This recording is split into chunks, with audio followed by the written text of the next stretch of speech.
मंदम प्रहास्यसि।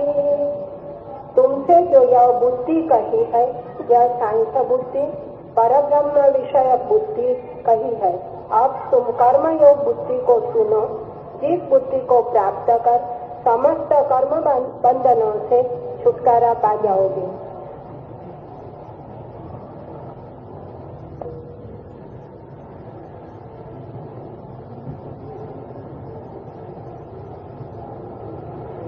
अनंत है सत्य तक पहुंचने के मार्ग, अनंत है प्रभु के मंदिर के द्वार, होंगे ही अनंत, क्योंकि अनंत तक पहुंचने के लिए अनंत ही मार्ग हो सकते हैं। जो भी एकांत को पकड़ लेते हैं, जो भी सोचते हैं एक ही द्वार है, एक ही मार्ग है, वे भी पहुंच जाते हैं। लेकिन जो भी पहुंच जाते हैं वे कभी नहीं कह पाते कि एक ही मार्ग है, एक ही द्वार है। एक का आग्रह सिर्फ उनका ही है जो नहीं पहुंचे। जो पहुंच गए हैं वे अनाग्रही। कृष्ण अर्जुन से कह रहे हैं कि अब तक जो मैंने तुझसे कहा वो सांख्य की दृष्टि थी,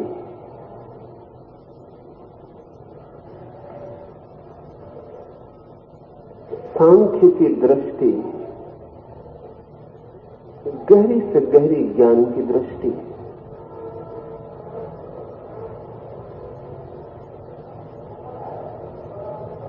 सांख्य का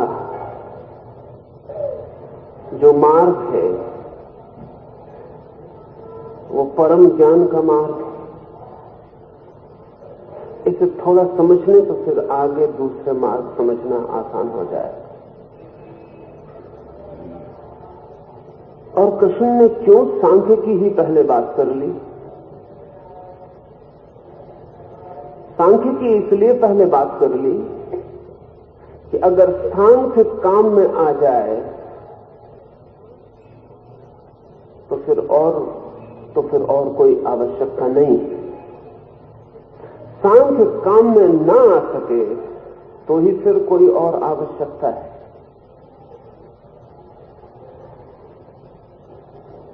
जापान में ज़ेन साधना की एक पद्धति है। आज पश्चिम में ज़ेन का बहुत प्रभाव है। आज का जो भी विचारशील वर्ग है जगत का, पूरे जगत की इंटेलिजेंसिया, वो ज़ेन में उत्सुक है। और ज़ेन सांख्य का ही एक रूप है।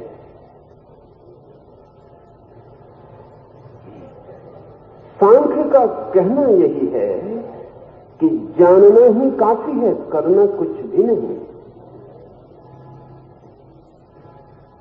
Knowledge is enough. जानना पर्याप्त है। इस जगत की जो पीड़ा है और बंधन है वो न जानने से ज्यादा नहीं। अज्ञान के अतिरिक्त और कोई वास्तविक बंधन नहीं है। कोई जंजीर नहीं है जिसे तोड़नी, न ही कोई कारागृह है जिसे मिटाना, न ही कोई जगह है जिससे मुक्त होना। सिर्फ जानना है। जानना है कि मैं कौन हूं, जानना है कि जो चारों तरफ फैला है वो क्या है। सिर्फ अंडरस्टैंडिंग, सिर्फ जानना। जो लोग कृष्णमूर्ति से परिचित हैं उन्हें ये स्मरण में उपयोगी होगा कि कृष्णमूर्ति का सारा विचार सांख्य है।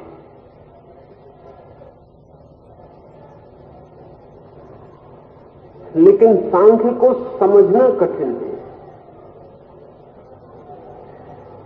क्योंकि एक आदमी दुख में पड़ा है। हम उससे कहें कि केवल जान लेना है कि दुख क्या है और तू बाहर हो जाएगा, तो आदमी कहेगा जानता तो मैं भली भांति हूं कि दुख है, जानने से कुछ नहीं होता।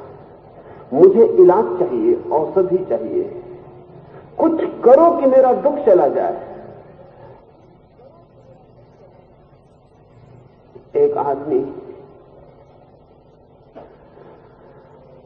जो वस्तुतः चिंतित और परेशान है, विक्षिप्त है, पागल है, उससे हम कहें कि सिर्फ जानना काफी है, तू पागलपन के बाहर आ जाएगा, वो आदमी कहेगा जानता तो मैं काफी हूं, जानने को अब और क्या बचा है। लेकिन जानने से पागलपन नहीं मिटता, कुछ और करो, जानने के अलावा भी कुछ और जरूरी है। कृष्ण ने अर्जुन को सबसे पहले सांख्य की दृष्टि कही, क्योंकि फिर सांख्य काम में आ जाए तो किसी और बात के कहने की कोई जरूरत नहीं, न काम में आए तो फिर किसी और बात के कहने की जरूरत पड़ सकती है। सुकरात का बहुत ही कीमती वचन है जिसमें उसने कहा है, नॉलेज इज वर्च्यू, ज्ञान ही सद्गुण। वो कहता था जान लेना ही ठीक हो जाना है। उससे लोग पूछते थे कि हम भली भांति जानते हैं कि चोरी बुरी, फिर भी चोरी छूटती नहीं। तो सुकरात कहता तुम जानते ही नहीं कि चोरी क्या है। अगर तुम जान लो कि चोरी क्या है तो छोड़ने के लिए कुछ भी न करना होगा। हम जानते हैं क्रोध बुरा है, हम जानते हैं भय बुरा है, हम जानते हैं काम बुरा है, वासना बुरी है, लोभ बुरा है, मद मत्सर सब बुरा है, सब जानते हैं। सांख्य या सुकरात या कृष्णमूर्ति वे सब कहेंगे नहीं, जानते नहीं हो। सुना है कि क्रोध बुरा है, जाना नहीं। किसी और ने कहा है कि क्रोध बुरा है, स्वयं जाना नहीं। और जानना कभी भी उधार और बारूद नहीं होता, जानना सदा स्वयं का होता है। फर्क है दोनों बातों में। एक बच्चे ने सुना है कि आग में हाथ डालने से हाथ जल जाता है, और एक बच्चे ने आग में हाथ डाल के देखा है कि हाथ जल जाता है। इन दोनों बातों में जमीन आसमान का फर्क है। दोनों के वाक्य एक से हैं। जिसने सिर्फ सुना है वो भी कहता है मैं जानता हूं कि आग में हाथ डालने से हाथ जल जाता है, और जिसने आग में हाथ डाल के जाना है वो भी कहता है मैं जानता हूं कि आग में हाथ डालने से हाथ जल जाता है। इन दोनों के वचन एक से हैं, लेकिन इन दोनों की मनोस्थिति एक सी नहीं। और जिसने सिर्फ सुना है वो कभी हाथ डाल सकता है, और जिसने जाना है वो कभी हाथ नहीं डाल सकता है। और जिसने सिर्फ सुना है वो कभी हाथ डाल के कहेगा कि जानता तो मैं था कि हाथ डालने से हाथ जल जाता है, फिर मैंने हाथ क्यों डाला है। वो जानने में भूल कर रहा है। दूसरे से मिला हुआ जानना जानना नहीं हो सकता। जिस जानने की सांख्य बात करता है, जिस नोइंग की सांख्य बात करता है, वो जानना है जो उधार नहीं है। इस जानने से क्या हो जाएगा? एक छोटी सी कहानी की बात समझाने की कोशिश करें। दूसरे महायुद्ध में ऐसा हुआ कि एक आदमी युद्ध स्थल पर आहत हो गया। जब होश में आया बेहोशी से, तो पता चला कि उसे स्मरण भूल गया है, वो अपना सब अतीत भूल चुका है। उसे यह भी पता नहीं कि उसका नाम क्या है। कठिनाई ना आती, क्योंकि सेना में नाम की कोई जरूरत नहीं होती, लेकिन उसका नंबर भी खो गया युद्ध के स्थल पर। सेना में तो आदमी नंबर से जाना जाता है, सेना में नाम से नहीं जाना जाता है। सुविधा है नंबर से जानने में, और जब पता चलता है कि 11 नंबर आज मर गया तो कोई तकलीफ नहीं होती, क्योंकि नंबर के न बाप होते, न मां होती, न बेटा होता। नंबर का कोई भी नहीं होता, नंबर मर जाता है। तख्ती पर सूचना लग जाती कि इतने नंबर गिर गए। किसी को कहीं कोई पीड़ा नहीं होती। नंबर रिप्लेस हो जाते, दूसरा नंबर 11 नंबर उसकी जगह आ जाता है। किसी आदमी को रिप्लेस करना मुश्किल, लेकिन नंबर को रख देना नंबर की जगह कोई कठिन नहीं। इसलिए मिलिट्री तो नंबर से चलती है। दफ्तर में नाम होते रजिस्टर में, लेकिन उसका नंबर भी खो गया है, उसे नाम याद नहीं रहा, अब वो कौन है, अब क्या करें, उसे कहां भेजें, उसका घर कहां है, उसके मां बाप कहां हैं। बहुत कोशिश की, खोजबीन की, कुछ पता नहीं चल सका है।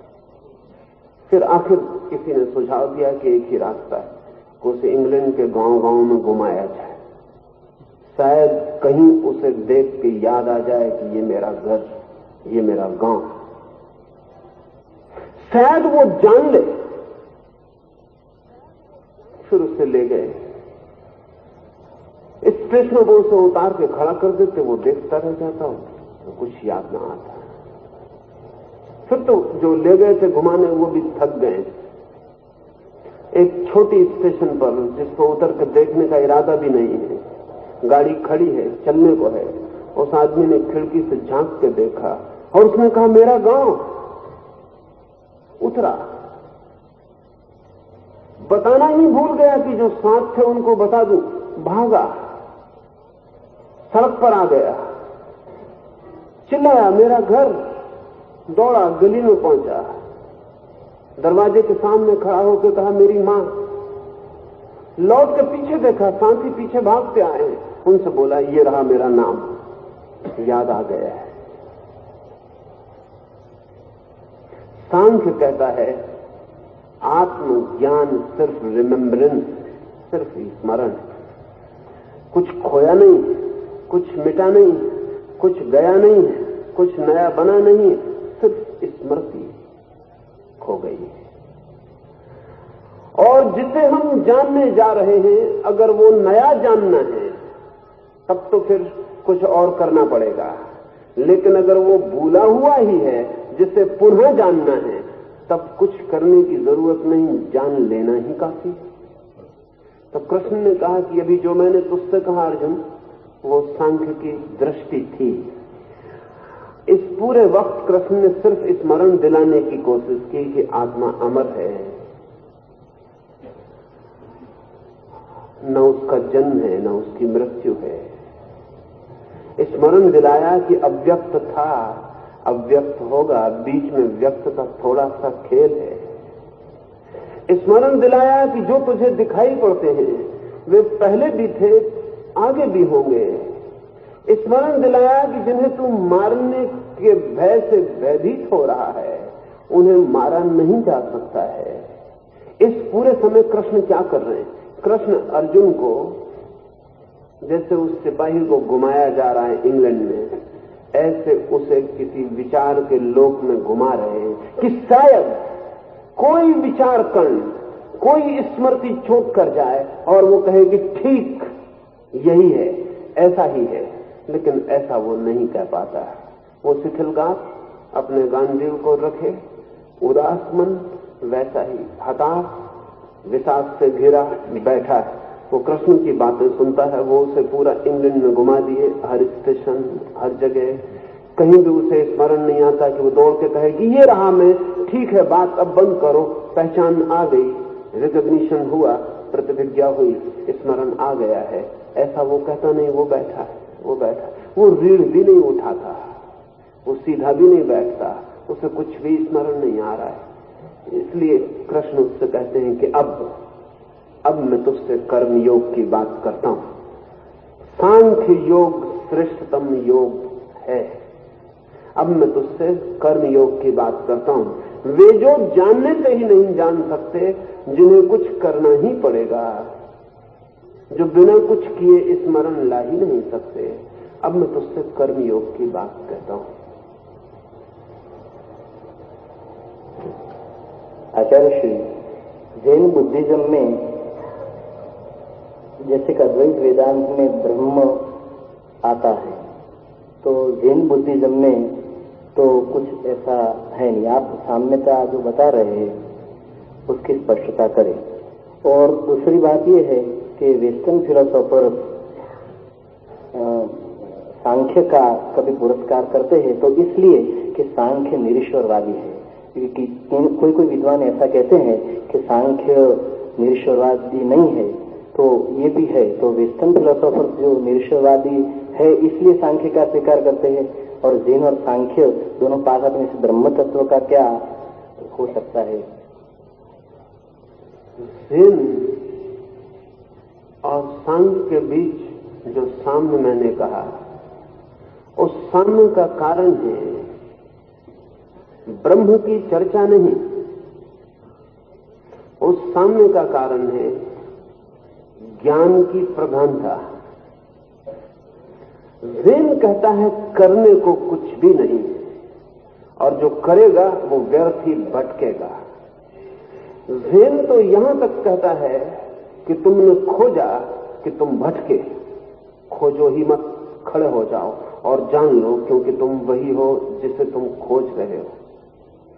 ज़ेन कहता है जिसने प्रयास किया वो मुश्किल में पड़ेगा, क्योंकि जिसे हमें पाना है वो प्रयास से पाने की बात नहीं, केवल अप्रयास में, एफर्टलेसनेस में जानने की बात है। ज़ेन कहता है पा सकते हैं श्रम से उसे जो हमारा नहीं, पा सकते हैं श्रम से उसे जो हमें मिला हुआ नहीं। धन पाना हो तो बिना श्रम के नहीं मिलेगा, धन पाने के लिए श्रम करना होगा। धन हमारा कोई स्वभाव नहीं। एक आदमी को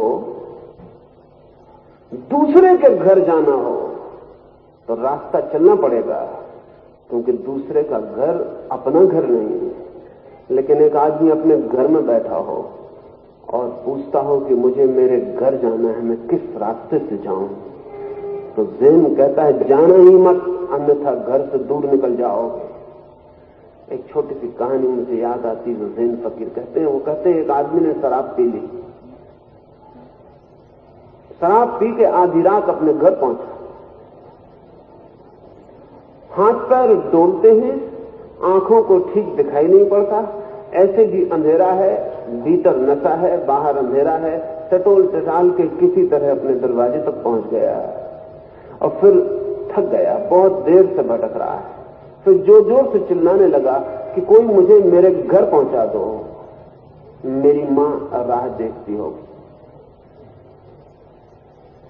पास पड़ोस के लोग उठाए, उन्होंने कहा पागल तो नहीं हो गए हो, तुम अपने ही घर के सामने खड़े हो, अपने ही घर की सीढ़ियों पर, यही तुम्हारा घर है। लेकिन वो आदमी इतना परेशानी में चिल्ला रहा है कि मुझे मेरे घर पहुंचा दो, मुझे मेरे घर जाना है, मेरी बूढ़ी मां राह देखती होगी, कि सुने कौन? सुनने के लिए भी तो चुप होना जरूरी। वो आदमी चिल्ला रहा है, पास पड़ोस के लोग उससे कह रहे हैं यही तुम्हारा घर है, लेकिन यही तुम्हारा घर है, ये भीतर कैसे प्रवेश करे? वो आदमी तो भीतर चिल्ला रहा है मेरा घर कहां है? शोर को सुनकर उसकी बूढ़ी मां भी उठाई, जिसकी तलाश में वो है। उसने दरवाजा खोला, उसने उसके सिर पर हाथ रखा और कहा बेटा तुझे क्या हो गया है? उसने उसके ही पैर पकड़ लिए और उसने कहा कि मेरी बूढ़ी मां राह देखती होगी, मुझे रास्ता बताओ कि मेरा घर कहां है। तो पास पड़ोस में कोई मजाक करने वाले लोग एक बैलगाड़ी लेके आ गए और उन्होंने कहा कि बैठो, हम तुम्हें तुम्हारे घर पहुंचाएंगे। वो आदमी बड़ा प्रसन्न हुआ, उसने कहा कि ये भला आदमी है, ये सारे लोग मुझे घर पहुंचाने का कोई उपाय ही नहीं करते,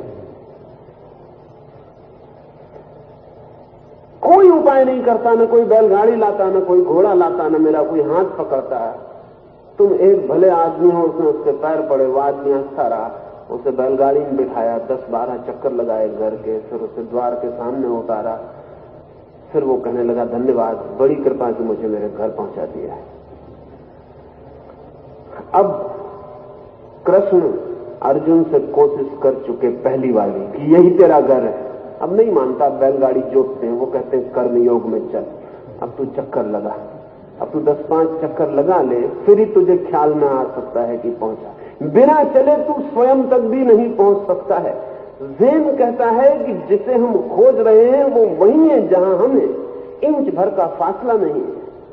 इसलिए जाओगे कहां, खोजोगे कैसे, श्रम क्या करोगे? असल में श्रम करके हम पराये को पा सकते हैं, स्वयं को नहीं। स्वयं तो सब श्रम के पहले उपलब्ध है। तो ज़ेन और सांख्य का जो साम्य मैंने कहा, वो इसलिए कहा कि सांख्य भी कर्म को व्यर्थ मानता है, कोई अर्थ नहीं कर्म का। ज़ेन भी कर्म को व्यर्थ मानता है, कोई अर्थ नहीं कर्म का। क्योंकि जिसे जानना है वो सब कर्मों के पहले ही मिला हुआ है, ऑलरेडी अचीव्ड। जो अड़चन है, जो कठिनाई है, जो समझ में हमें नहीं आती, वो इस तरह की है कि कोई चीज जो हमें मिली हुई नहीं है उसे पाना है, ये एक बात, और कोई चीज जो हमें मिली ही है उसे सिर्फ जानना है, ये बिल्कुल दूसरी बात। यदि आत्मा भीतर है ही तो कहां खोजना है? और अगर मैं ब्रह्म हूं ही तो क्या करना है? करने से क्या संबंध है? करने से क्या होगा? नहीं, ना करने में उतरना होगा, नॉन एक्शन में उतरना होगा, अकर्म में उतरना होगा, छोड़ देना होगा करना मरना, और थोड़ी देर रुक के उसे देखना होगा जो करने के पीछे खड़ा है, जो सब करने का आधार है, फिर भी करने के बाद। एक और ज़ेन मुझे कहानी याद आती है कि ज़ेन में कोई 500 वर्ष पहले बहुत अद्भुत फकीर हुआ बांकेई। जापान का सम्राट उसके दर्शन को गया, बड़ी चर्चा सुनी, बड़ी प्रशंसा सुनी। गया, सुना उसने कि दूर दूर पहाड़ पर फैली हुई मोनेस्ट्री है, आश्रम है, कोई 500 भिक्षु वहां साधना में रखे। तो गया, बांकेई से उसने कहा, एक एक जगह मुझे दिखाओ तुम्हारे आश्रम की, मैं काफी समय लेकर आया हूं, मुझे बताओ कि तुम कहां कहां क्या क्या करते हो, मैं सब जानना चाहता हूं। आश्रम के दूर दूर तक फैले हुए मकान हैं, कहीं भिक्षु रहते हैं, कहीं भोजन करते हैं, कहीं सोते हैं, कहीं स्नान करते हैं, कहीं अध्ययन करते हैं, कहीं कुछ कहीं कुछ। बीच में आश्रम के सारे विस्तार के बीच एक बड़ा भवन, स्वर्ण शिखरों से मंडित एक मंदिर। बांकेई ने कहा, भिक्षु जहां जहां जो जो करते हैं वो मैं आपको दिखाता हूं। फिर वो ले चला, सम्राट को ले गया भोजनालय में, कहा यहां भोजन करते हैं, ले गया स्नान गृहों में कि यहां स्नान करते हैं, ले गया जगह जगह। सम्राट थकने लगा, उसने कहा कि छोड़ो भी, ये सब छोटी छोटी जगह तो ठीक है, वो जो बीच में स्वर्ण शिखरों से मंडित मंदिर है वहां क्या करते हैं, वहां ले चलो, मैं वहां देखने को बड़ा आतुर। लेकिन न मालूम क्या हो कि जैसे ही सम्राट उस बीच में उठे शिखर वाले मंदिर की बात करे, बांकेई एकदम बहरा हो जाए, वो सुने ही ना। एक दफे सम्राट ने सोचा कि शायद चूक गया, ख्याल में नहीं आया, फिर दोबारा जोर से कहा कि और सब बातें तो तुम ठीक से सुन लेते हो, ये स्नान गृह देखने में नहीं आया, ये भोजनालय देखने में नहीं आया, उस मंदिर में क्या करते हो? लेकिन बांकेई है कि चुप हो गया, वो सुनता ही नहीं। फिर घुमाने लगा कि यहां ये होता है, यहां ये होता है। आखिर वापस द्वार पर लौट आए, वो बीच के मंदिर में बांकेई नहीं ले गया। सम्राट घोड़े पे बैठने लगा और उसने कहा, या तो मैं पागल हूं या तुम पागल हो। जिस जगह को मैं देखने आया था तुमने दिखाई ही नहीं, तुम आदमी कैसे हो? और मैं बार बार कहता हूं कि उस मंदिर में ले चलो, वहां क्या करते हैं? तुम एकदम बहरे हो जाते हो, सब बात सुनते हो, इसी बात में बहरे हो जाते हो। बांकेई ने कहा, नहीं मानते तो मुझे उत्तर देना पड़ेगा। आपने कहा वहां वहां ले चलो जहां जहां भिक्षु कुछ करते हैं, तो मैं वहां वहां ले गया। वो जो बीच में मंदिर है वहां भिक्षु कुछ भी नहीं करते, वहां सिर्फ भिक्षु भिक्षु होते। वो हमारा ध्यान मंदिर है, मेडिटेशन सेंटर है, वहां हम कुछ करते नहीं, सिर्फ होते हैं। वहां डूइंग नहीं है, वहां बीइंग है। वहां करने का मामला नहीं है, वहां जब करने से हम थक जाते हैं और सिर्फ होने का आनंद लेना चाहते हैं तो हम वहां भीतर जाते हैं। अब मेरी मजबूरी थी, आपने कहा था क्या करते हैं, वहां ले चलो। अगर मैं उस भवन में ले जाता, आप पूछते भिक्षु यहां क्या करते हैं, तो मैं क्या कहता। और नहीं करने की बात आप समझ सकते, इसकी मुझे आशा नहीं। अगर मैं कहता ध्यान करते हैं तो भी गलती होती, क्योंकि ध्यान कोई करना नहीं है, ध्यान कोई एक्शन नहीं है। अगर मैं कहता प्रार्थना करते हैं तो भी गलती होती, क्योंकि प्रार्थना कभी कोई कर नहीं सकता, वो कोई एक्ट नहीं है, भाव है। तो मैं मुश्किल में पड़ गया, इसलिए मुझे मजबूरी में बहरा हो जाना पड़ा। फिर मैंने सोचा बजाय गलत बोलने के यही उचित है कि आप मुझे पागल या बहरा समझ के चले जाएं। अब ये जो ज़ेन कहता है ध्यान अर्थात ना करना, इस ना करने में ही वो जाना जाता है जो है सांख्य और ज़ेन का इस वजह से सामने है। ज़ेन बात नहीं करता ब्रह्म की, क्योंकि ज़ेन का कहना यह है कि जब तक ध्यान नहीं, जब तक ज्ञान नहीं, तब तक ब्रह्म की बात व्यर्थ है। और जब ज्ञान हुआ, ध्यान हुआ, तब भी ब्रह्म की बात व्यर्थ है।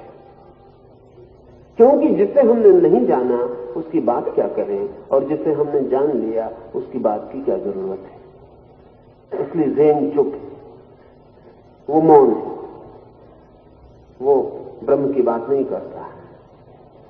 लेकिन इसका यह मतलब नहीं है कि ब्रह्म नहीं जानता। ये तो निर्भर करेगा व्यक्तियों पर। सांख्य बात करता है इसी आशा में कि शायद उसकी चर्चा से उसे जाना नहीं जा सकता, लेकिन उसकी चर्चा शायद किसी के मन में छिपी हुई प्यास को चोट बन जाए। शायद उसकी चर्चा किसी के मन में चल रही आकांक्षा को मार्ग दे दे। शायद उसकी चर्चा ऊंट के लिए आखिरी तिनका सिद्ध हो जाए। कोई बिल्कुल बैठने को ही था ऊंट, एक तिनका और एक तिनके से कहीं ऊंट बैठा है, लेकिन शायद किसी बैठते ऊंट को तिनका सिद्ध हो जाए, वो बैठ जाए। इसलिए सांख्य बात करता है, लेकिन कैसे मिलेगा वो? कुछ करने से नहीं, जानने से। जानना और करना, डूइंग और नोइंग का जो फर्क है, उस मामले में ज़ेन और सांख्य बिल्कुल समान है। और जगत में जितने भी परम ज्ञानी हुए हैं, उन सब परम ज्ञानियों की बातों में सांख्य तो होगा ही, सांख्य से बचा नहीं जा सकता। सांख्य तो होगा ही। ये हो सकता है कि किसी की चर्चा में शुद्ध सांख्य हो, तब ऐसा आदमी बहुत कम लोगों के काम का रह जाएगा। जैसे बुद्ध की चर्चा शुद्ध सांख्य है, इसलिए हिंदुस्तान से बुद्ध के पैर उखड़ गए। क्योंकि सिर्फ जानना, सिर्फ जानना, सिर्फ जानना, करना कुछ भी नहीं। वो जो इतना बड़ा जगत है जहां सब करने वाले इकट्ठे हैं, वो कहते हैं कि कुछ तो करने को बताओ, कुछ पाने को बताओ। बुद्ध कहते हैं न कुछ पाने को, न कुछ करने को। ज़ेन जो है वो बुद्धिज्म की शाखा है, वो शुद्धतम बुद्ध का विचार है। लेकिन हिंदुस्तान के बाहर बुद्ध के पैर जम गए, चीन में, बर्मा में, थाईलैंड में, तिब्बत में। क्योंकि जो अशुद्धि करने के लिए बुद्ध का विचार हिंदुस्तान में राजी नहीं हुआ, जब यहां उसके पैर उखड़ गए तो वही समझौता उसे करना पड़ा जो यहां करने को राजी नहीं हुआ। तिब्बत में वो करना बन गया, रिचुअल बन गया। चीन में जाकर उसने करने के लिए स्वीकृति दे दी कि ऐसा ऐसा करो। थाईलैंड में वो करना बन गया, लंका में करना बन गया। वो कर्म योग बना। जब तक वो सांख्य रहा शुद्ध, तब तक उसकी जड़ें फैलनी मुश्किल हो गई। थोड़े से लोगों की पकड़ में आ सकती है शुद्ध सांख्य की बात। इसलिए श्रेष्ठतम विचार सांख्य ने दिया, लेकिन सांख्य को मानने वाला आदमी हिंदुस्तान में खोजे से नहीं मिलेगा। सब तरह के 1000 तरह के मानने वाले आदमी मिल जाएंगे, सांख्य को मानने वाला आदमी नहीं मिलेगा। सांख्य के लिए समर्पित एक मंदिर नहीं, सांख्य के जन्मदाता के लिए समर्पित एक मूर्ति नहीं। असल में जो एब्सोल्यूट ट्रस्ट की बात करेंगे उनको राजी होना चाहिए कि आम जनता तक उनकी खबर मुश्किल से पहुंचेगी। जो पूर्ण सत्य की बात करेंगे उनको राजी रहना चाहिए कि उनकी बात बहुत आकाश में गूंजती रहेगी, जमीन तक उतारना बहुत मुश्किल है, क्योंकि यहां जमीन पर सिर्फ अशुद्ध सत्य उतरते हैं।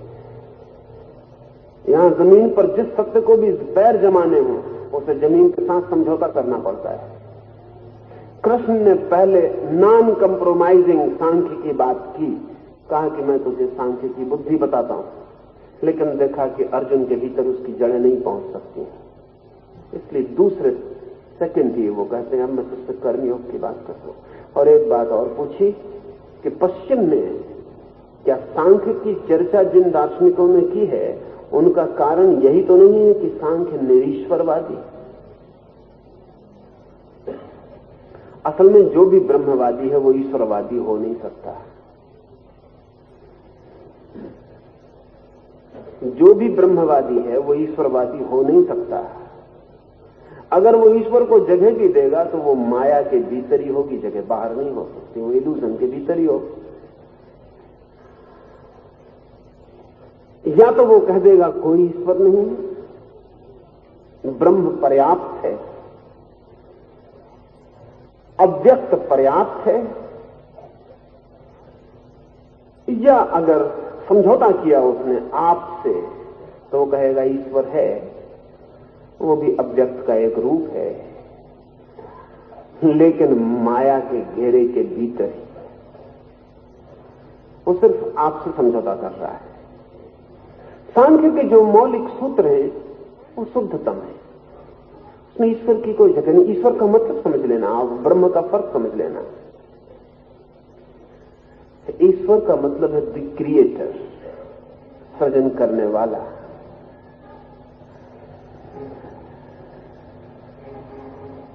ब्रह्म का अर्थ है शुद्धतम जीवन की ऊर्जा। ईश्वर के पहले भी ब्रह्म है, ईश्वर भी बनते और मिटते, ईश्वर भी आते और जाते। ईश्वर हमारी धारणाएं, इसे ऐसा समझें कि मैं एक अंधेरी रात में चल रहा हूं, दूर 2-4 मील दूर कुछ दिखाई पड़ता है, लगता है कि कोई पुलिस वाला खड़ा है, और मील भर चल के आता हूं पास तो दिखाई पड़ता है पुलिस वाला नहीं, कोई झाड़ का ठूंठ है, और मील भर चल के आता हूं तो पाता हूं झाड़ का ठूंठ भी नहीं।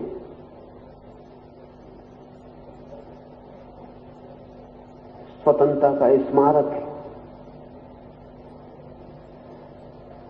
जो है वो वही है, और पता नहीं मील भर पास चल के पता क्या चले, जो है वो तो वही है, मैं आगे आता जा रहा हूं। जो लोग ब्रह्म की यात्रा पर निकलते हैं, यात्रा के अंत पर जिसे पाते हैं वो ब्रह्म है, और यात्रा पास आती जाती उस पास आते जाते में जिसे पाते हैं वो ईश्वर है। ईश्वर ब्रह्म को दूर से देखा गया कंसेप्शन, धारणा है। हम सोच ही नहीं सकते ब्रह्म को। जब हम सोचते हैं तो हम ईश्वर बना लेते हैं। निर्गुण को हम सोच नहीं सकते, जब सोचते हैं सगुण बना लेते हैं। निराकार को हम सोच नहीं सकते, जब सोचते हैं तो उसे भी आकार दे देते हैं। ब्रह्म मनुष्य के मन से जब देखा जाता है तब ईश्वर निर्मित होता है। ये ईश्वर मनुष्य का निर्माण है। जैसे जैसे आगे जाएगा विचार छोड़ेगा और निर्विचार होगा, उस दिन पाएगा ईश्वर भी खो गया। अब जो शेष रह जाता है निराकार निर्गुण, वही ब्रह्म है। तो शुद्धतम सूत्र में तो सांख्य राजी नहीं है, क्योंकि सांख्य कहता है बीच के मुकाम बनाने नहीं। लेकिन सांख्य भी बाद में एक दूसरी धारा फूटी। निरीश्वर सांख्य तो था ही, लेकिन वो भी हवा में खोने लगा, तो शेश्वर सांख्य भी निर्मित हुआ। कुछ लोगों ने समझौते किए और सांख्य में भी ईश्वर को जोड़ा और कहा कि काम नहीं चलेगा, क्योंकि आदमी ब्रह्म को पकड़ नहीं पाता, उसके लिए बीच की मंजिलें बनानी पड़ेंगी। और ना ही पकड़ पाए, इससे तो अच्छा है कि 4 कदम चले और ईश्वर को पकड़े, फिर ईश्वर को छुड़ा लेंगे। चलने को ही राजी ना हो, 4 कदम चलाओ, 4 कदम चलने के बाद कहेंगे कि जो तुम्हें दिखाई पड़ता था गलत दिखाई पड़ता था, इसे छोड़ो और 4 कदम चलो। हो सकता है बीच में कई ईश्वर के मंदिर खड़े करने पड़े, इसके पहले कि ब्रह्म का अव्यक्त, ब्रह्म का निराकार मंदिर प्रकट हो। पश्चिम में जो सांख्य का प्रभाव है वो निरीश्वरवादी होने की वजह से नहीं है। पश्चिम में भी जो बुद्धिमान विचारशील आदमी पैदा हुआ है वो भी जानता है कि बात तो सिर्फ ज्ञान की ही है, सिर्फ जान लेने की है। अगर हमें समझ में ना आए तो वो हमारी मजबूरी है, लेकिन बात केवल जान लेने की है। अगर एकहार्ड से पूछें या प्लेटिनस से पूछें या बोहमे से पूछें, तो पश्चिम में भी जो आदमी जानता है वो कहेगा बात तो यही है कि सिर्फ जान लेना है और कुछ भी नहीं करना है।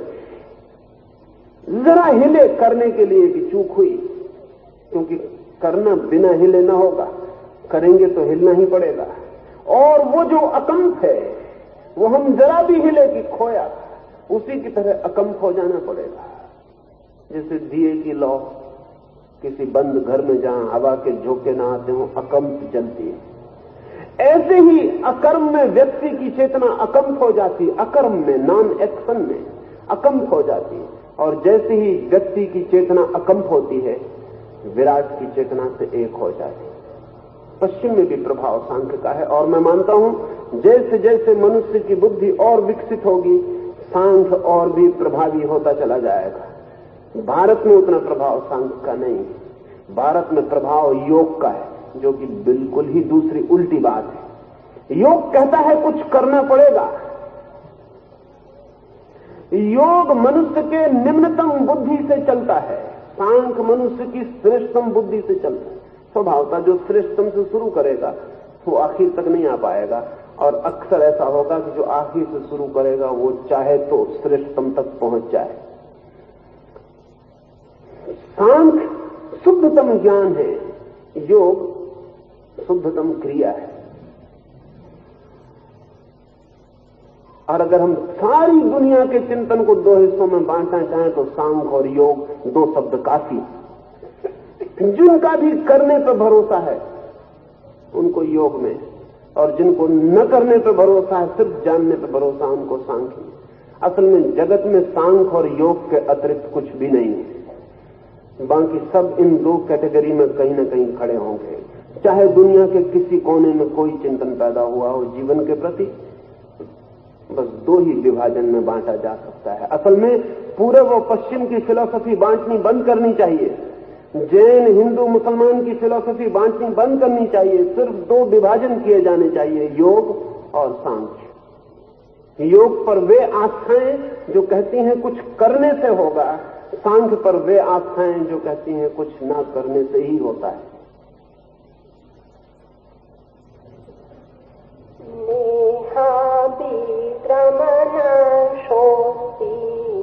प्रत्यवायो न विद्यते स्वल्पमाप्यास्य धर्मस्य त्रायते महतो भयात्। निष्काम कर्मयोग में कर्म का आरंभ निष्फल नहीं होता एवं प्रत्यवाय भी नहीं होता है, किंतु इस धर्म का स्वल्प भी अंश बड़े भारी भय से रक्षा करता है।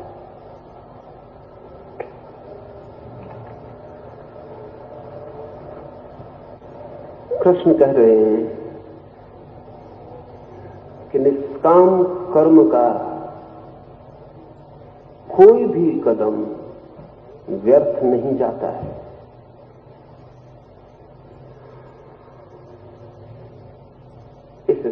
जरूरी है। निष्काम कर्म का छोटा सा प्रयास भी व्यर्थ नहीं जाता है, लेकिन इससे उल्टी बात भी समझ लेनी चाहिए। सकाम कर्म का बड़े से बड़ा प्रयास भी व्यर्थ ही जाता है। एक घर में मैं भी ठहरा था, चिंतित थे, जिनके घर रुका था, रात नींद नहीं आती थी, तो मैंने पूछा बात क्या है। उन्होंने कहा क्या बताएं, बड़ी मुसीबत टूट पड़ी है, 5 लाख का नुकसान लग गया है। स्वभाव था 5 लाख का नुकसान लगा हो तो बड़ी मुसीबत टूट गई है। मैंने उनकी पत्नी को पूछा कि क्या हो गया, कैसे नुकसान लग गया 5 लाख। उसकी पत्नी ने कहा आप उनकी बातों में मत पड़ जाना, 5 लाख का नुकसान नहीं लगा है, 5 लाख का लाभ हुआ है। मैं तो बहुत ही मुश्किल हो गया। मैंने कहा कि क्या करती हो?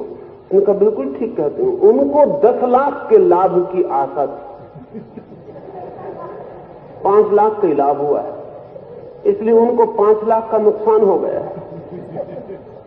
नींद हराम, दवाएं चल रही, ब्लड प्रेशर बढ़ा हुआ है, कोई उपाय नहीं उनको समझाने का कि 5 लाख का लाभ हुआ है। मैंने उनसे पूछा भी, उन्होंने कहा कि वो 5 लाख क्या 10 लाख ही होने ही वाले थे, 15 भी हो सकते थे, 5 का कोई सवाल ही नहीं, 5 का तो सुनिश्चित नुकसान हुआ है। अब ये सकाम बुद्धि है, ये सदा असफल होती है, सदा असफल होती है। लाभ हो तो भी हानि होती है सकाम बुद्धि में, क्योंकि अपेक्षा का कोई अंत नहीं है। जो भी मिलता है सदा छोटा पड़ता है, जो भी सफलता मिलती है वो भी किसी बड़ी असफलता के सामने फीकी लगती है। कुछ भी मिल जाए तो भी तृप्ति नहीं है, कुछ भी मिल जाए तो भी संतोष की कहीं कोई झलक नहीं आती है। सकाम फल, सकाम कर्म असफल होने को बाध्य है, असफलता में नहीं है उसका राज सकाम होने में। अब कृष्ण कहते हैं निष्काम कर्म का छोटा सा भी कृत्य सफल ही होता है, होगा ही, क्योंकि असफलता का कोई उपाय नहीं। जब निष्काम है तो अपेक्षा रहित है, इसलिए जो भी मिल जाए वो भी बहुत है, क्योंकि कोई अपेक्षा नहीं थी जिससे उसे छोटा बताया जा सके। कहानी सुनी है हम सबने कि अकबर ने एक लकीर खींचती थी दरबार में अपने, और कहा था अपने दरबारियों को कि बिना छोटा किए, बिना छुए छोटा कर दो। वो सब हार गए थे, और फिर बीरबल ने एक बड़ी लकीर उसके पास खींच दी, उसे छुआ नहीं, काटा नहीं, पहुंचा नहीं, सिर्फ एक बड़ी लकीर पास खींच दी, और वो लकीर एकदम छोटी हो गई। अपेक्षा की बड़ी लकीर जिनके मन में खींची है, सफलता की सभी लकीरें छोटी पड़ती हैं। अपेक्षा एंडलेस, वो जितनी बड़ी खींची थी बीरबल में कुछ बड़ी नहीं थी। अपेक्षा की जो लकीर है उसका कोई अंत ही नहीं, वो दोनों छोरों पर अनंत। जो लोग ब्रह्म को जानते हैं वो ब्रह्म को अनंत कहते हैं, लेकिन जिन्होंने ब्रह्म को नहीं जाना वे भी एक अनंत चीज को जानते हैं, वो अपेक्षा है, एक्सपेक्टेशन है। उस अनंत अपेक्षा के पास खींची गई कोई भी सफलता सदा छोटी पड़ती है। लेकिन कृष्ण कह रहे हैं कि अपेक्षा की लकीर मिटा दो। निष्काम कर्म का अर्थ ही है अपेक्षा रहित, फल की आकांक्षा रहित, कामना रहित। स्वभावता बड़ी होशियारी की बात उन्होंने कही है। वो कह रहे हैं कि अगर अपेक्षा की लकीर मिटा दो तो फिर छोटा सा भी कर्म तृप्ति ही लाता है, क्योंकि कितना ही छोटा हो तो भी बड़ा ही होता है, क्योंकि तौलने के लिए कोई नीचे लकीर नहीं होती।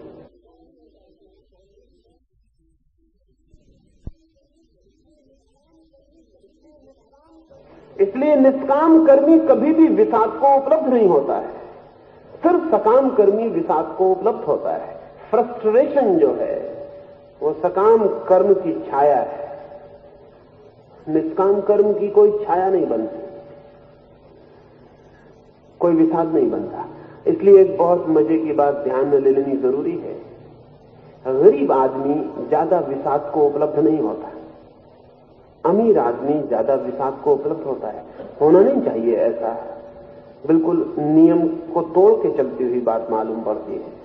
गरीब समाज ज्यादा परेशान नहीं होते, अमीर समाज बहुत परेशान हो जाते। क्या कारण होगा? असल में गरीब आदमी अनंत अपेक्षा की हिम्मत नहीं जुटा पाता। वो जानता है अपनी सीमा को, वो जानता है कि क्या हो सकता है क्या नहीं हो सकता है, अपने बस के बाहर है बात। वो अनंत अपेक्षा की रेखा नहीं बनाता है, इसलिए फ्रस्ट्रेशन को उपलब्ध नहीं होता, इसलिए विषाद को उपलब्ध नहीं होता। अमीर आदमी जिसके पास सुविधा है, संपन्नता है, अपेक्षा की रेखा को अनंत गुना बड़ा करने की हिम्मत जुटा लेता है, बस उसी के साथ विषाद उत्पन्न हो जाता है। पॉल गुडमैन ने अमेरिका के संबंध में एक किताब लिखी,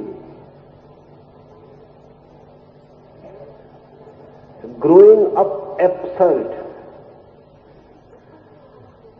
उसने बहुत मजे की बात कही है। उसने कहा है कि मनुष्य जाति ने जिन जिन सुविधाओं की आकांक्षा की थी वे सब पूरी हो गई अमेरिका में। मनुष्य जाति ने जो जो सपने देखे थे उनसे भी आगे अमेरिका में सफलता मिल गई। लेकिन अमेरिका में जो आदमी है आज, उससे दुखी आदमी बस्तर के जंगल में भी नहीं। क्या गया? ये एब्सर्डिटी कहां से आई? ये अजीब बात है कि जो आदमी करोड़ों साल से अपेक्षा कर रहा था वो सब फलित हो गई, सब सपने पूरे हो गए। ये क्या हो गया? लेकिन हुआ क्या? हुआ ये कि सब शक्ति हाथ में होने पर अपेक्षाएं एकदम अनंत हो गई, इसलिए जो भी पास में एकदम छोटा पड़ गया। बस्तर के आदिवासी की बहुत बड़ी अपेक्षा की सामर्थ्य नहीं, जो भी हाथ में है काफी बड़ा है। इसलिए दुनिया में गरीब आदमी कभी बगावत नहीं करते। गरीब आदमी अपेक्षा नहीं करते कि बगावत कर सके।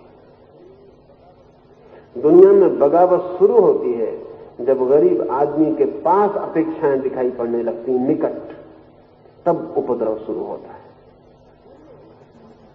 दुनिया में अशिक्षित आदमी बगावत नहीं करते क्योंकि अपेक्षा बांध नहीं पाते। शिक्षित आदमी उपद्रव शुरू करते हैं क्योंकि जैसी शिक्षा हुई अपेक्षाएं एकदम विस्तार लेने लगती। शिक्षित आदमी को शांत करना मुश्किल है। मैं नहीं कहता कि शिक्षित नहीं करना चाहिए, ये मैं नहीं कह रहा हूं। शिक्षित आदमी को शांत करना मुश्किल है, अभी तक तो कोई उपाय नहीं खोजा जा सका। इसलिए अभी एक बहुत बड़े विचारक ने तो किताब लिखी, कंपल्सरी मिस एजुकेशन, जिसको हम अनिवार्य शिक्षा कहते हैं, वो उसको अनिवार्य कुशिक्षा। क्योंकि अगर अंततः आदमी सिर्फ दुखी और अशांति होता हो तो आधा साधा सीख लेने से भी क्या हो जाने वाला है। अगर समृद्धि सिर्फ विषाद ही लाती हो तो ऐसी समृद्धि से दरिद्रता बेहतर मालूम पड़ सकती है। लेकिन राज क्या है? सीक्रेट सिर्फ इतना सा है, समृद्धि से कोई लेना देना नहीं है। अगर अपेक्षा की धारा बहुत ज्यादा न हो तो समृद्ध आदमी भी शांत हो सकता है, और अगर अपेक्षा की धारा बहुत बड़ी हो तो दरिद्र भी अशांत हो जाएगा। अगर अपेक्षा शून्य हो तो शिक्षित भी शांत हो सकता है, अगर अपेक्षा विराट हो तो अशिक्षित भी अशांत हो जाता है। प्रश्न शिक्षित अशिक्षित, धन और दरिद्रता का नहीं है। प्रश्न सदा ही गहरे में अपेक्षा का है, एक्सपेक्टेशन का है। तो वो कृष्ण कह रहे हैं कि निष्काम कर्म की तुझसे मैं बात कहता, और इसलिए कहता कि निष्काम कर्म को करने वाला व्यक्ति कभी भी असफलता को उपलब्ध नहीं होता है, एक। और दूसरी बात वो ये कह रहे हैं कि निष्काम कर्म में छोटा सा भी विघ्न, छोटी सी भी बाधा नहीं आती है।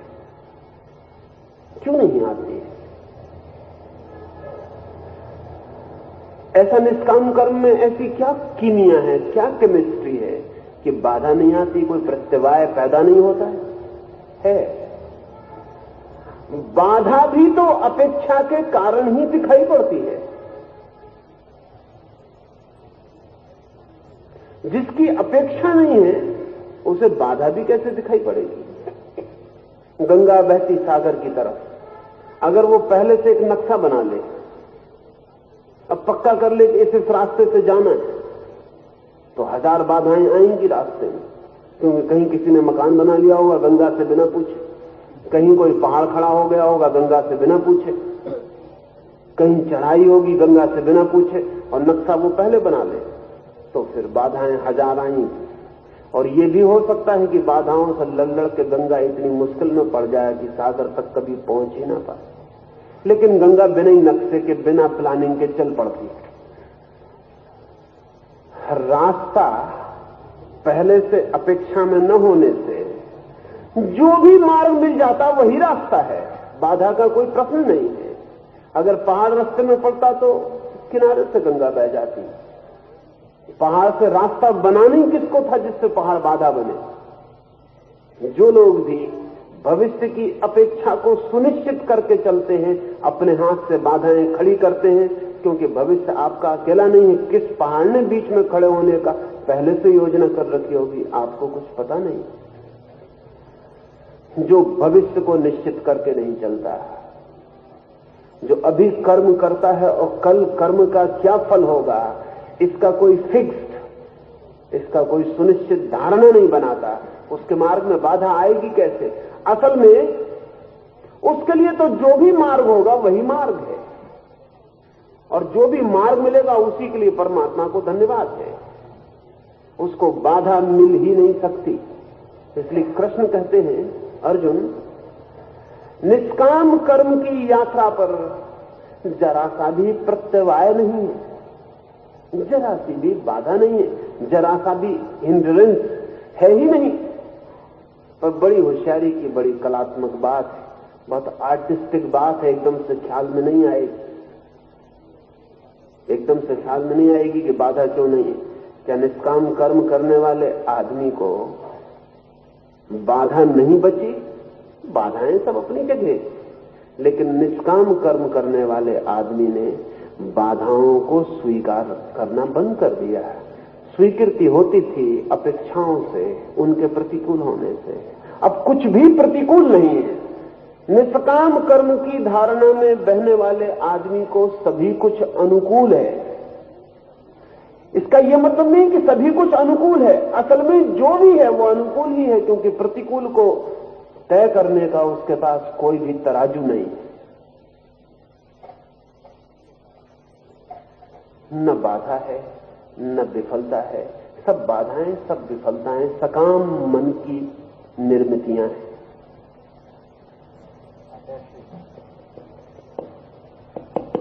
श्लोक के उत्तर भाग में स्वल्पमप्यस्य धर्मस्य त्रायते महतो भयात्, इस धर्म का अति अल्प आचरण भी बड़े भय से बचाता है। उस पर कमेंट। निष्काम कर्म का अल्प आचरण भी बड़े बड़े भयों से बचाता है। बड़े बड़े भय क्या हैं? बड़े बड़े भय वही हैं, असफलता तो नहीं मिलेगी, विषाद तो हाथ नहीं आएगा, दुख तो पल्ले नहीं पड़ेगा, कोई बाधा तो ना आ जाएगी, निराशा तो नहीं मिलेगी। बड़े बड़े भय यही है। तो कृष्ण कह रहे हैं सूत्र के अंतिम हिस्से में कि निष्काम कर्म का थोड़ा सा भी आचरण, अंश मात्र आचरण भी, रत्ती भर आचरण भी पहाड़ जैसे भयों से मनुष्य को मुक्ति दिला देता है।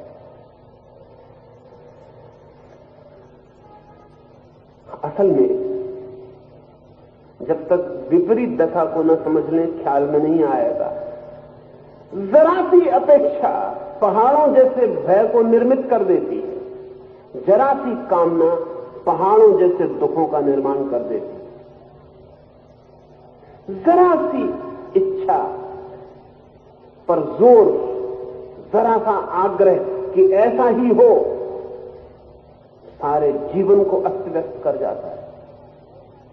जिसने भी कहा ऐसा ही हो, वो दुख पाएगा ही, ऐसा होता ही नहीं।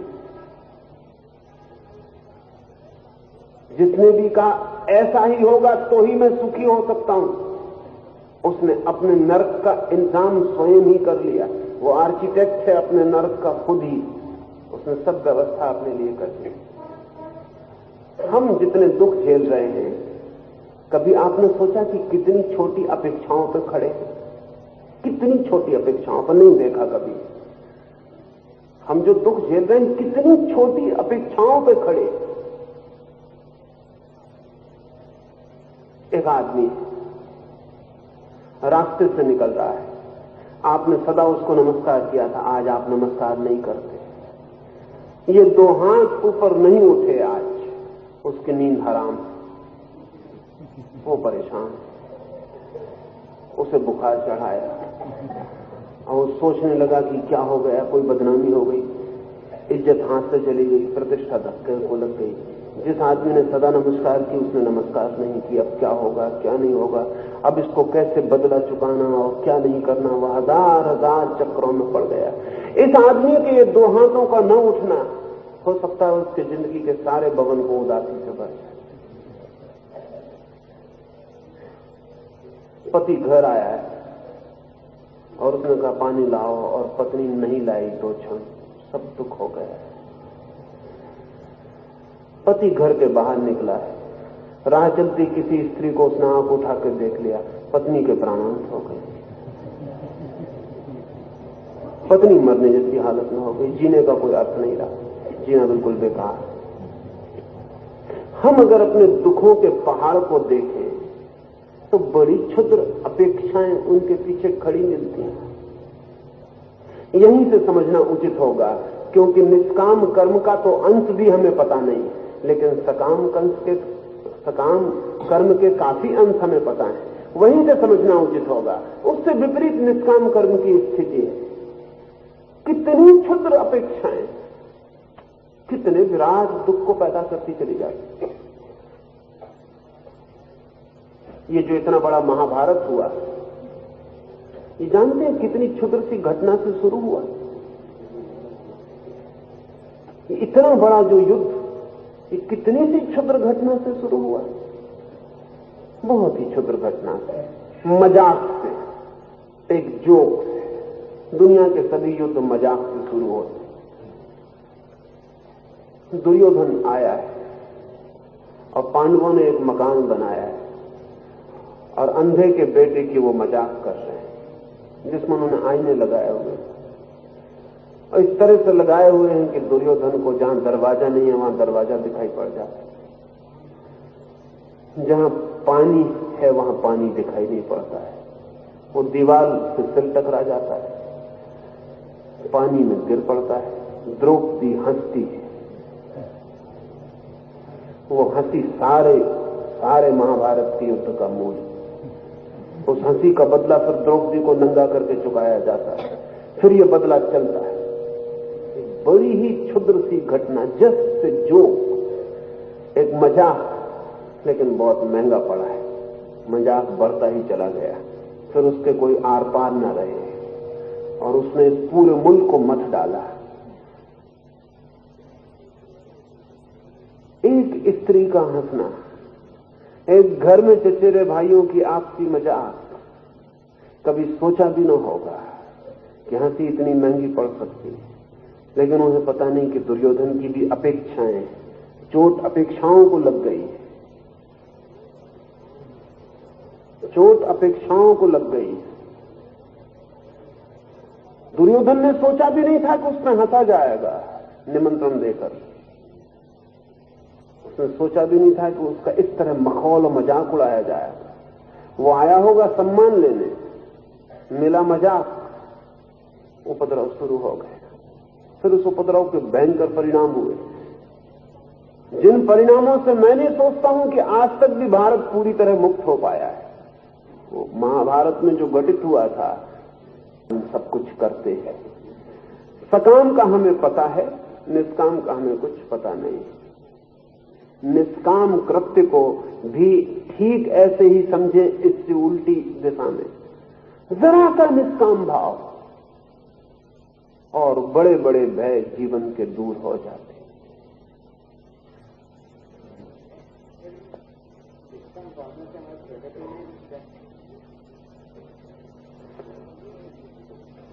पूछ रहे हैं कि निष्काम भावना से हमारी प्रगति नहीं रुक जाती। प्रगति का क्या मतलब होता है?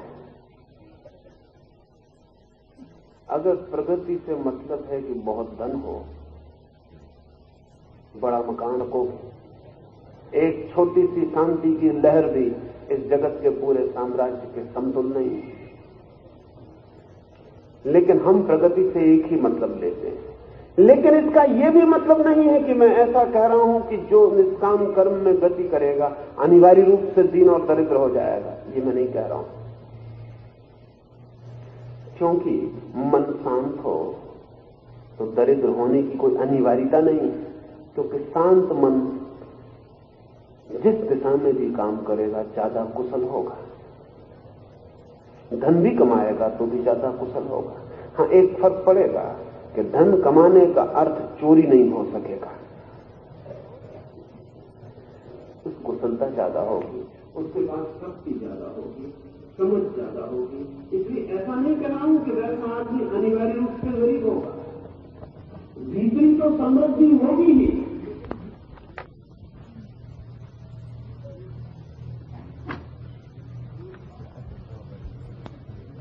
बाहरी समृद्धि को लाने का भी आधार बनती,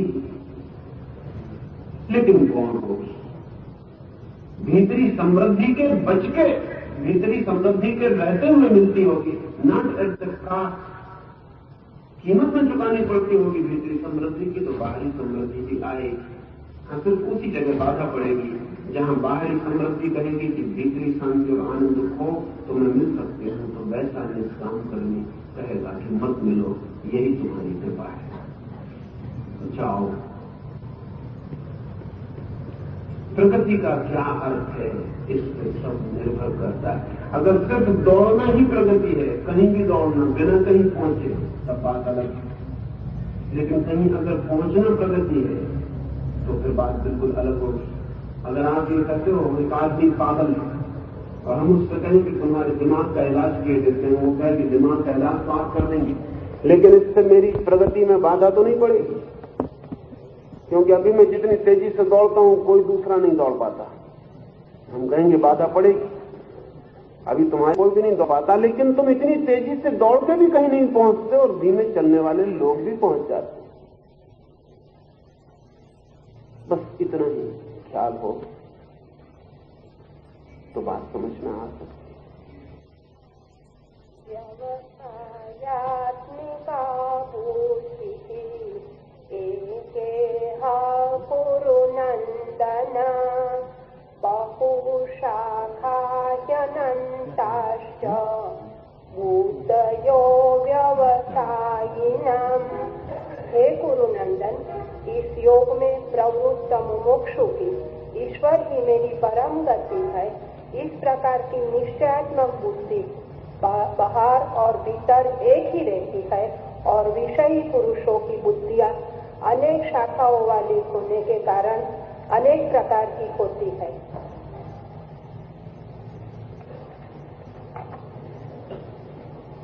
मनुष्य का मन एक हो सकता है, अनेक हो सकता है। मनुष्य का चित्त अखंड हो सकता है, खंड खंड हो सकता है। मनुष्य की बुद्धि स्वविरोधी खंडों में बटी हुई हो सकती है, विभाजित हो सकती है, अविभाजित भी हो सकती है। साधारणतः विषयी चित्त, इच्छाओं से भरे चित्त की अवस्था एक मन की नहीं होती, अनेक मन की होती है। पॉलीसाइक्लिक, बहुचित्त होते हैं। और ऐसा ही नहीं कि बहुचित्त होते हैं, एक चित्त के विपरीत दूसरा चित्त भी होता है। मैं कुछ दिन पहले दिल्ली में था, एक मित्र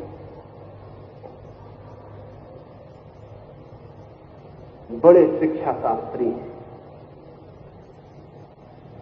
किसी विश्वविद्यालय के पहले कुलपति थे, फिर अब और भी बड़े पद पर हैं। वो मुझसे पूछने आए कि हम शिक्षित तो कर रहे हैं लोगों को, लेकिन बेईमानी, झूठ, दगा, फरेब सब बढ़ता चला जाता है। हम अपने बच्चों को बेईमानी, दगा, फरेब, झूठ से कैसे रोकें? तो मैंने उनसे पूछा, दूसरे के बच्चों के पहले छोड़ दें, क्योंकि दूसरों के बच्चों को दगा फरेब से रोकने को कोई भी तैयार हो जाता। मैं आपके बच्चों की बात करना चाहता हूं। दूसरों के बच्चों को दगा फरेब से रोकने में कौन सी कठिनाई? दूसरे का बेटा सन्यासी हो जाए तो सब मोहल्ले सी बात की जाए। मैंने उनसे पूछा कि मैं आपसे ये पूछता हूं, आप अपने बच्चों को दगा फरेब, झूठ, खुशामत, बेईमानी, ये जो 1000 बीमारियां इस समय मुल्क में हैं, इन सब से छुटकारा दिलाना चाहते हैं? उन्होंने बड़े डरते से मन से कहा कि हाँ, दिलाना चाहता हूं। लेकिन मैंने कहा, आप इतने कमजोर उससे कह रहे हैं हाँ, कि मैं फिर से पूछता हूं कि थोड़ी हिम्मत जुटा के कहिए। उन्होंने कहा कि नहीं, मैं बिल्कुल दिलानी चाहता हूं। मैंने कहा, लेकिन आप हिम्मत नहीं जुटाते। आप जितनी ताकत से पहले मुझसे बोले कि सब बर्बाद हुआ जा रहा है, तो हम मुल्क भर के बच्चों को कैसे ईमानदारी सिखाएं, उतने जोर से आप अब नहीं कहते। नहीं होता है, मैं नसीब पकड़ना चाहता हूं। तो उन्होंने कहा कि नहीं, इतनी हिम्मत से तो नहीं कह सकता। मैंने कहा, क्यों नहीं कह सकता? तो उन्होंने कहा कि मैं जानता हूं कि इतना तो मैं चाहता हूं कि जितने ऊंचे पद तक मैं उठा, कम से कम मेरा लड़का भी उठे। और ये भी मैं जानता हूं कि अगर वो पूरा ईमानदार हो, नैतिक हो, तो नहीं उठ सकता है। तो फिर मैंने कहा, 2 मन हैं आपके, 2 में से एक साफ तय करिए। या तो कहिए कि मैं लड़का सड़क पे भीख मांगे इसके लिए राजी हूं, लेकिन बेईमानी नहीं। और या फिर कहिए कि लड़का बेईमान हो, मुझे कोई मतलब नहीं, शिक्षा मंत्रालय में होना चाहिए। एजुकेशन मिनिस्ट्री में पहुंचे बिना हमें कोई चैन नहीं, बेईमानी से हमें कोई मतलब नहीं। साफ बात करिए, और नहीं तो आप अपने लड़के में भी डबल माइंड पैदा कर देंगे। वो लड़का भी समझ जाएगा, बाप चाहता है कि शिक्षा मंत्री तक होने तक पहुंचो, और देखता है कि शिक्षा मंत्री तक होने की यात्रा सीढ़ी दर सीढ़ी बेईमानी और चोरी की यात्रा है। दूसरी तरफ बाप कहता है कि ईमानदार बनो, और ईमानदार इस जगत में हालत ठीक वैसी है जैसा कि मैन इन इमोरल सोसाइटी, नैतिक आदमी अनैतिक समाज में, तो सड़क पर भीख मांगने की तैयारी होनी ही चाहिए। यद्यपि नैतिक होकर सड़क पर भीख मांगने में जितना आनंद है, उतना अनैतिक होकर सम्राट हो जाने में भी नहीं है, लेकिन वो दूसरी बात है। ये दोनों बातें लड़के के दिमाग में होंगी तो लड़के के 2 मन हो जाएंगे। तब फिर वो यही कर सकता है ज्यादा से ज्यादा, कुछ तो उसको इंतजाम भीतरी करना पड़ेगा, कोई कोलिजन गवर्नमेंट तो भीतर बनानी पड़ेगी ना। इन सब उपद्रवी विरोधी तत्वों के बीच कोई तो समझौता करके कोई संवित सरकार निर्मित करनी पड़ेगी। तो फिर यही होगा कि जब बाहर दिखाना हो तो ईमान है, उसको भी दिखाना ही है। चित्त हमारा बढ़ जाता अनेक खंडों में, और विपरीत आकांक्षाएं एक साथ पकड़ लेती हैं, और अनंत इच्छाएं एक साथ जब मन को पकड़ती हैं तो अनंत खंड हो जाते हैं, और एक ही साथ हम सब इच्छाओं को करते चले जाते हैं। एक आदमी कहता है मुझे शांति चाहिए, और साथी कहता है मुझे प्रतिष्ठा चाहिए। उसे कभी ख्याल में नहीं आता कि वो क्या कह रहा है। एक मित्र मेरे पास आए, आती से मुझसे बोले कि मैं अरविंद आश्रम हो आया, रमन आश्रम हो आया, शिवानंद के आश्रम हो आया, सब आश्रम छान डाले, कहीं शांति नहीं मिलती। अभी शांति तो मुझे शांति दे। तो मैंने कहा कि इसके पहले कि तुम मुझसे भी निराश हो, एकदम उल्टे लौटो और वापस हो जाओ, मैं तुम्हें शांति नहीं दूंगा। और तुम कुछ इस तरह कह रहे हो कि जैसे अरविंद आश्रम ने तुम्हें शांति देने का कोई ठेका ले रखा है कि सब जगह हो आया, कहीं नहीं मिली, जैसे कि मिलना कोई आपका अधिकार था। बाहर हो जाओ दरवाजे के। कहने लगा आप कैसे आदमी, मैं शांति खोजने आया हूं। मैंने कहा अशांति खोजने कहां गए थे, अशांति खोजने किस आश्रम में गए थे, ये मुझे पहले बता दो। कहीं नहीं गया था। तो मैंने कहा जब बीच में अशांति के वक्त मुझसे तुमने कोई सलाह ना ली थी, शांति के वक्त तुम मुझसे सलाह लेने चले आए। मैंने पूछा कि शांति की बात बंद, अगर मेरे पास रुकना है तो अशांति की चर्चा करो कि अशांत कैसे हुए हो, क्या है अशांति, उसकी मुझसे बात करो। अशांति तुम्हारी स्पष्ट हो जाए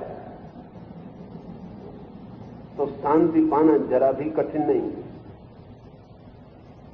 वो 2 दिन मेरे पास थे, उनकी अशांति फिर धीरे धीरे उन्होंने खोलनी शुरू की। वही थी जो हम सबकी है। एक ही लड़का है उनका, बहुत पैसा कमाया ठेकेदारी से, तलवार लेके खड़े हो गए दरवाजे पर कि लाश बिछा दूंगा, बाहर निकल जाओ। लड़का बाहर निकल गया। अब मुसीबत है, अब मौत करीब आ रही है। अब किस मुंह से लड़के को वापस बुलाएं जब तलवार दिखा के निकाला था, और मौत वापस आ रही, और जिंदगी भर जिस पैसे को 1000 तरह की चोरी और बेईमानी से कमाया उसका कोई मालिक भी नहीं रह जाता है, और हाथ से सब छूटा जा रहा है। तो मैंने उनसे पूछा, वो लड़की खराब थी जिसने तुम्हारे लड़के से शादी की? कहा नहीं, लड़की तो बिल्कुल अच्छी थी, लेकिन मेरी इच्छा के खिलाफ। तुम्हारी इच्छा से तुम शादी करो, तुम्हारा लड़का क्यों करने लगा? अशांत होने के रास्ते खड़े कर रहे हो। फिर जब उसने शादी अपनी इच्छा से की और तुमने उसे घर से बाहर निकाल दिया, तो अब परेशान क्यों हो रहे हो? बात समाप्त हो गई। उसने तो आके नहीं कहा कि घर में वापस लो, कहने लगे यही तो अशांति है। तो वो एक दफे आके माफी मांग ले, अंदर आ जाए। तो नहीं, ठीक है। जब उसने आपकी बात नहीं मानी तो ठीक है, बात खत्म हो गई। अब आप क्यों परेशान? ये धन का क्या होगा? धन का सबके मर जाने के बाद क्या होता है? और तुम्हें क्या फिक्र, तुम मर जाओगे, धन का जो होगा वो होगा। कहानी मेरे ही लड़के, मैंने कहा फिर मेरे ही लड़के के पास मेरी पसंद की औरत होनी चाहिए, ख्याल छोड़ो। तुम्हारा लड़का धन छोड़ने को राजी है अपने प्रेम के लिए,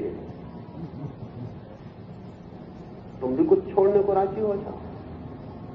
2 दिन मेरे पास थे, सारी बात हुई, देखा कि सब 1000 तरह की उल्टी सीधी इच्छाएं मन को पकड़े हुए, तो चित्त अशांत हो गया है। हम सबका मन ऐसा ही अशांत है। कृष्ण कह रहे हैं कि विषय आसक्त चित्त, चूंकि विषय बहुत विपरीत है, एक ही साथ विपरीत विषयों की आकांक्षा करके विक्षिप्त होता रहता है और खंड खंड में टूट जाता है।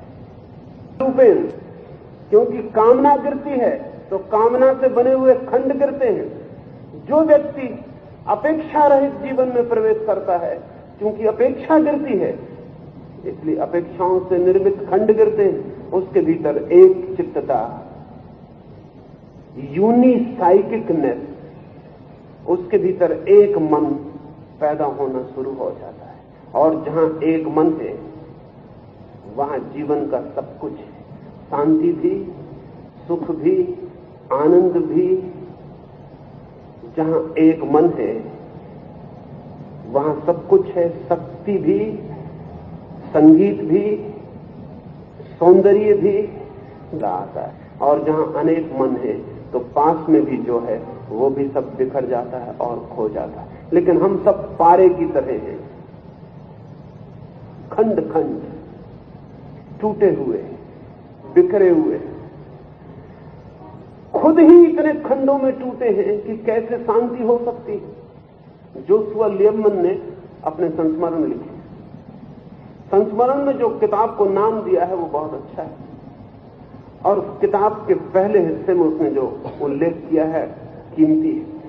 कहा कि जवान था, विश्वविद्यालय से पढ़ के लौटा था, तो मेरे मन में हुआ कि अब जीवन का एक नक्शा बना लूं कि जीवन में क्या क्या पाना है। स्वभाव उसने एक फेहरिस्त बनाई, जिस फेहरिस्त में लिखा कि धन चाहिए, सुंदर पत्नी चाहिए, यश चाहिए, सम्मान चाहिए, सदाचार चाहिए, सब कोई 20-22 फेहरिस्त तैयार की। उसमें सब आ गया जो आदमी चाह सकता है, जो भी चाह सकती है वो सब आ गया, जो भी विषय की मांग हो सकती है वो सब आ गया, जो भी कामना निर्मित कर सकती है वे सब सपने आ गए। पर न मालूम पूरी फेहरिस्त को बार बार पढ़ता है कि इसमें और तो कुछ नहीं जोड़े जाना है, क्योंकि वो जीवन भर का नक्शा बनाना है उसे। सब खोज लेता है, कुछ जोड़ने को बचता नहीं, सब आ गया, फिर भी कुछ ऐसा लगता है कि कोई कड़ी खो रही। क्यों लगता है ऐसा? क्योंकि रात सोते वक्त उसने सोचा कि मैं देखूं कि सब मुझे समझ लो कि मिल गया, जो जो मैंने फेहरिस्त पर लिखा है सब मिल गया, तो हो जाएगा सब ठीक। तो मन खाली खाली लगता है, मन में ऐसा उत्तर नहीं आता आश्वासन से भरा, निश्चय से भरा कि हाँ ये सब मिल जाए जो फेहरिस्त पे लिखा है तो बस सब मिल जाएगा। नहीं, ऐसा निश्चय नहीं आता, ऐसी निश्चयात्मक लहर नहीं आती भीतर से। तो गांव में एक बूढ़े फकीर के पास हो गया। उसने कहा कि गांव में सबसे ज्यादा बूढ़े तुम हो, सबसे ज्यादा जिंदगी तुमने देखी, और तुमने जिंदगी गृहस्थ की ही नहीं देखी। सब वो हंसा और उसने कलम उठा के वो पूरी फेहरिस्त काट दी, और पूरी फेहरिस्त के ऊपर बड़े बड़े अक्षरों में 3 शब्द लिख दिए, पीस ऑफ माइंड, मन की शांति। बाकी ये सब तुम फिक्र छोड़ो, तुम ये एक चीज पालो तो ये बाकी सब मिल सकता है, और ये तुमने सब बाकी भी पा लिया तो ये जो 3 शब्द मैंने लिखे तुम्हें कभी मिलने वाले नहीं। और आखिर में निर्णय यही होगा कि ये पीस ऑफ माइंड, ये मन की शांति मिली या नहीं। तो लियमन ने अपनी आत्मकथा लिखी, उसको नाम दिया पीस ऑफ माइंड, उस किताब को नाम दिया मन की शांति। और लिखा कि उस दिन तो मुझे लगा कि बूढ़े ने सब फेहरिस्त खराब कर, कितनी मेहनत से बना के लाया हूं, और इस आदमी ने सब फेहरिस्त काटी थी तो ठीक ही किया था, उसने फाड़ के क्यों न फेंक दी, बेकार थी। आज जीवन के अंत में वे ही 3 शब्द पास घूम रहे हैं। काश उस दिन में समझ जाता कि मन की शांति ही सब कुछ, तो शायद आज तक पाया भी जा सकता था। लेकिन जिंदगी उसी फेहरिस्त को पूरे करने में बीत जाती सबकी। तो कृष्ण कह रहे हैं ये जो विषयों की दौड़ है चित्त की, ये सिर्फ अशांति को, अशांति का अर्थ ही सिर्फ एक है, बहुत बहुत दिशाओं में दौड़ता हुआ मन अर्थात अशांति, न दौड़ता हुआ मन अर्थात शांति। तो कृष्ण कहते हैं निष्काम कर्म की जो भाव दशा है, एक वही निश्चयात्मक बुद्धि है, the definitive intellect, definitive intelligence. इसको आखिरी बात समझ लें, जहां एक मन है वहां अनिश्चय नहीं। अनिश्चय होगा कहां? अनिश्चय के लिए कम से कम 2 मन चाहिए। जहां एक मन है वहां निश्चय है। इसलिए आमतौर से आदमी लेकिन क्या करता है, वो कहता है कि निश्चयात्मक बुद्धि चाहिए, तो वो कहता है जोड़ तोड़ करके निश्चय कर लो, दबा दो मन को, छाती पे बैठ जाओ, निश्चय कर लो कि बस निश्चय कर लिया। लेकिन जब वो निश्चय कर रहा है जोर से, तभी उसको पता है कि भीतर विपरीत स्वर कह रहे हैं कि ये तुम क्या कर रहे हो, ये ठीक नहीं है। किसके खिलाफ कर रहे हो? जिसके खिलाफ निश्चय कर रहे हो वो भीतर बैठा है। मैं एक बूढ़े आदमी से मिला, उस बूढ़े आदमी ने कहा कि मैंने अपनी जिंदगी में 3 बार ब्रह्मचर्य का व्रत लिया है। तो मैंने पूछा कि चौथी बार क्यों नहीं लिया? बूढ़ा आदमी ईमानदार था। बूढ़े आदमी कम ही ईमानदार होते हैं, क्योंकि जिंदगी इतनी बेईमानी सिखा देती है कि जिसका कोई हिसाब नहीं। बच्चे साधारणतः ईमानदार होते हैं, बेईमान बच्चा खोजना मुश्किल है। बूढ़े साधारणतः बेईमान होते हैं, ईमानदार बूढ़ा खोजना मुश्किल है। पर वो बूढ़ा ईमानदार आदमी था। उसने कहा कि आप व्रत पूरे होते, जब तुमने व्रत लिया था तब तुम्हारा पूरा मन राजी था। उसने कहा पूरा ही मन राजी होता तो फिर क्या था, मेजॉरिटी माइंड से लिया था, बहुमत से लिया था, मन कोई पार्लियामेंट नहीं कि जिसमें आप बहुमत से पक्ष ले लें। मन कोई पार्लियामेंट नहीं है, कोई संसद नहीं है, और अगर संसद भी है तो वैसी ही संसद है जैसी दिल्ली में। उसमें कुछ पक्का नहीं है कि जो अभी आपके पक्ष में गवाही दे रहा था वो 2 दिन बाद विपक्ष में गवाही देगा, उसका कुछ पक्का नहीं है। आप रात भर सो कर सुबह उठोगे पाओगे कि माइनॉरिटी में हो, मेजॉरिटी। हम वो ये नहीं कह रहे कि तुम निश्चय करो, वो ये कह रहे हैं जो निष्काम कर्म की यात्रा पर निकलता है उसे निश्चयात्मक बुद्धि उपलब्ध हो जाती है, क्योंकि उसके पास एक ही मन रह जाता, विषयों में जो भटकता नहीं मन, जो अपेक्षा नहीं करता, जो कामना की व्यर्थता को समझ लेता है, जो भविष्य के लिए आतुरता से फल की मांग नहीं करता, जो क्षण में और वर्तमान में जीता है, वैसे व्यक्ति को एक मन उपलब्ध होता है। एक मन निश्चयात्मक हो जाता है, उसे करना नहीं पड़ता है। से कल सुबह बात करेंगे।